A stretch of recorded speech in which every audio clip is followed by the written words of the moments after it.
Parashat Nitzavim Vayeler. Or, quand seront survenus tous ces événements, la bénédiction ou la malédiction que j'offre à ton choix, si tu les prends à cœur au milieu de tous ces peuples où tu auras relégué l'Éternel ton Dieu, que tu retournes à l'Éternel ton Dieu, que tu obéisses à sa voix en tout ce que je te recommande aujourd'hui, toi et tes enfants, de tout ton cœur et de toute ton âme. L'Éternel ton Dieu te prenant en pitié, mettra un terme à ton exil, il te rassemblera au sein des peuples parmi lesquels il t'aura dispersé. Deutéronome 30. Rambam, dans les lois de la Teshuvah, écrit « Grande est la repentance, car elle rapproche l'homme de la providence. Selon l'Écriture, revient Israël jusqu'à l'Éternel ton Dieu. » Osée 14. Ou encore « Si tu revenais, ô Israël, reviens à moi. » Jérémie 4. Ce qui veut dire que si Israël amende sa conduite, il pourra alors s'approcher de Dieu. Car la Teshuvah, la repentance, le retour à Dieu, la réponse, rapproche ce qui était lointain. La Teshuvah permet donc de renouer le contact rompu avec le Créateur et l'homme. Elle montre que l'homme peut se dégager de son passé et de la causalité mécanique où une faute entraîne une autre faute. Les sages appellent les interdits de la Torah les Isurim, qui ont la même étymologie que Asurim, les enchaînés. Celui qui n'est pas maître de ses mouvements dans toutes les dimensions de son existence, et tout particulièrement dans celle du temps, sans la Teshuvah, le temps serait irréversible et statique. La Teshuvah implique un changement du passé. Ceux qui transgressent la Torah se disent Chofshim, des gens soi-disant libres. En fait, ce sont là même qui sont enchaînés, car soumis aux lois du déterminisme. Être lié aux lois de la causalité, c'est s'éloigner de Dieu, puisque l'homme, créé à l'image de Dieu, ne doit en aucune façon être soumis aux lois du déterminisme, tout comme Dieu lui-même.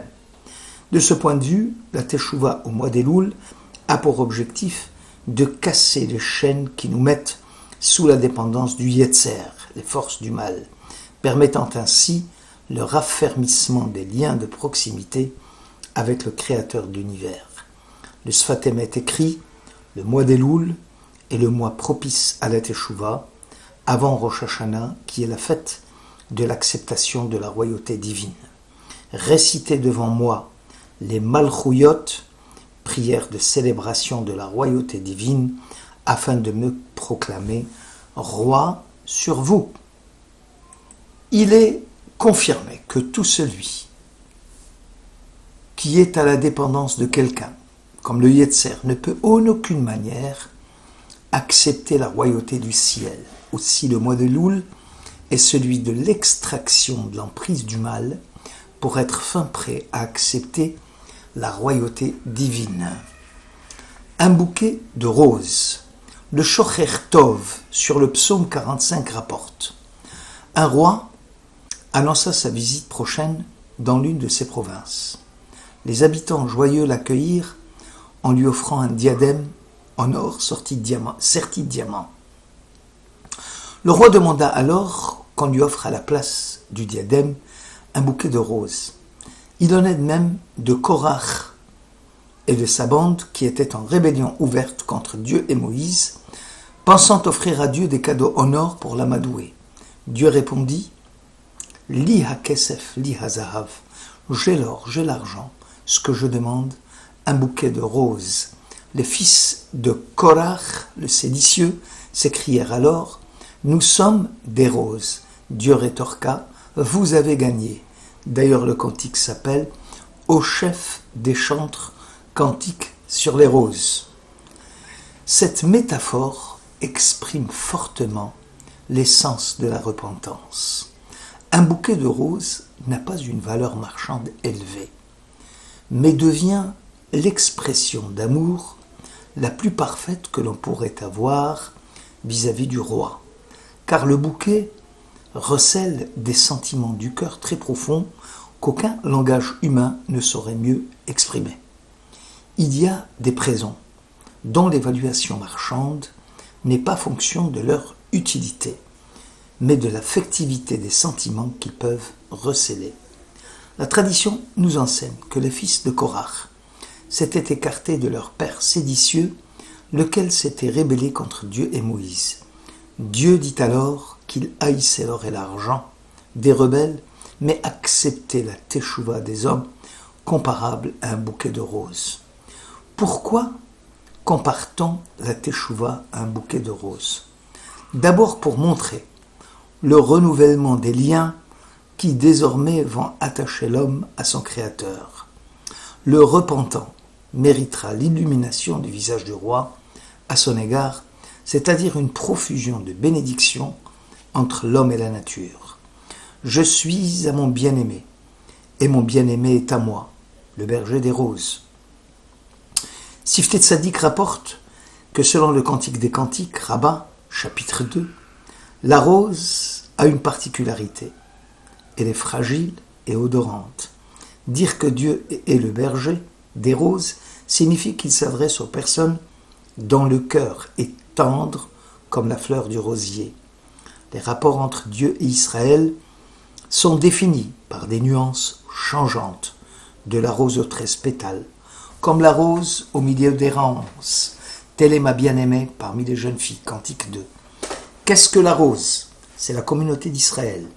Telle la rose parmi les ronces, qui loge le rouge et le blanc. La communauté d'Israël comporte ensemble rigueur et tendresse. Telle la rose couronnée de ses 13 pétales. La communauté d'Israël comporte les 13 mesures de tendresse qu'il aborde de toutes parts. Ainsi le mot Elohim du verset initial de la Genèse émit 13 mots pour ceindre la communauté d'Israël et la protéger, selon le Zohar. Dieu avait émis le souhait de ne pas recevoir l'or et l'argent, c'est-à-dire les métaux précieux, solides, inaltérables, mais au contraire, des végétaux tendres et fragiles, ce qui signifie la possibilité de changer, d'être capable de recevoir la lumière au fur et à mesure que l'on avance. Le roi d'Israël m'a amené dans ses appartements. Cela résume l'essence de la teshuva. L'homme entre ainsi dans le palais et se met en quête de Dieu, de pièce en pièce. La quête est sans fin, jour après jour, mois après mois, année après année.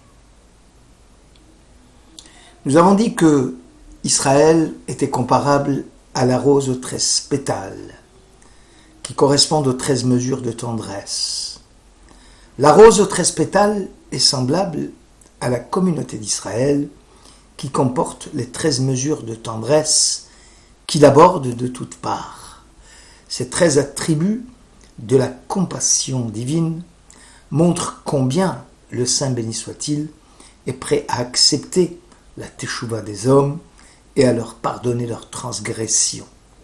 Dieu conduit Israël comme le ferait le berger qui mène le troupeau avec tendresse et amour. Ismach Israël recommande à chacun d'être le récipiendaire des luminaires qui jaillissent des 13 contenants de la tendresse divine. Obligation est faite à l'homme de faire coïncider la forme humaine avec la forme de celui qui l'a créé. Chaque homme doit pouvoir travailler de toutes ses forces pour ressembler au Créateur et se montrer tolérant vis-à-vis d'autrui en utilisant les moyens mis à sa disposition, les 13 mesures de miséricorde de Dieu. Il y a une relation de réciprocité entre Dieu et l'homme. Si ce dernier se montre bienveillant à l'égard d'autrui, Dieu le sera aussi à son égard et inversement. Ici, l'essence de la teshuva, c'est un changement d'objectif qui n'est possible qu'au prix d'un bouleversement de nature cette fois-ci subjective. Il faut que l'homme sorte des limites ordinaires de son moi. Il faut qu'il rompe avec toutes les limites imposées par l'habitude. Il faut qu'il ressente ce qu'il y a de faux, de vain, de mauvais dans son existence passée et qu'il soit empli de nostalgie de Dieu, où l'homme est appelé à exiger de soi-même l'impossible qui lui permettra de briser son mode de vie habituel, de rééquilibrer ce qu'il y a de destructeur et de négatif dans son propre passé. Reshit Chochma explique ainsi la manifestation du divin au moment où Moïse lui réclama de lui montrer sa gloire. Dieu s'enveloppa dans son talit, à l'instar des ministres officiants, montra à Moïse la prière des 13 mesures de compassion en lui rappelant « Chaque fois qu'Israël sera en faute, il mettra en œuvre cette supplication et je leur pardonnerai. » Le Réchit fait remarquer que le verbe « ya'asu » mettre en œuvre, exige que l'on agisse selon l'esprit des 13 mesures de tendresse et que l'on ne se contente plus de les réciter, que l'on s'active à développer la tolérance et la compréhension entre les hommes pour mériter le pardon du Très-Haut. Bref, si l'homme est compréhensif vis-à-vis d'autrui, alors Dieu se conduira vis-à-vis de lui par l'attribut du chesed, du bienfait, afin de l'orienter dans le droit chemin. Osée, au chapitre 1, écrit « Je serai comme la rosée pour Israël, il refleurira comme la rose. » La rose est une fleur verte de l'extérieur, entourée de feuilles vertes de toutes parts. Lorsqu'elle éclot, elle apparaît sous un mauvais jour, laid par l'ampleur de ses fautes. Toutefois, si l'on arrive à faire éclore et à percer l'intériorité de l'âme d'Israël, Israël laissera alors transparaître sa véritable dimension, sa véritable grandeur. C'est là où la teshuva prend son sens véritable, car elle permet de revenir en arrière, de changer a posteriori le cours de sa vie. Cela explique pourquoi la teshuva est antérieure au monde, car possède cette capacité à maîtriser le temps et à être au-delà du temps. Un homme libéré des multiples influences qu'il a subies revient à l'état idéal de son être et corrige petit à petit les déformations que le temps et l'espace lui ont imposées en retrouvant son image première. Voilà pourquoi les sages ont dit que là où se situe l'homme qui a fait teshuva, même un juste parfait ne saurait s'y tenir. Lorsqu'un juif revient au judaïsme, il ne fait en sorte que revenir à son être véritable, car au plan métaphysique, il y a une sorte de noyau dur de son être juif qui aspire toujours à plus d'élévation. Shabbat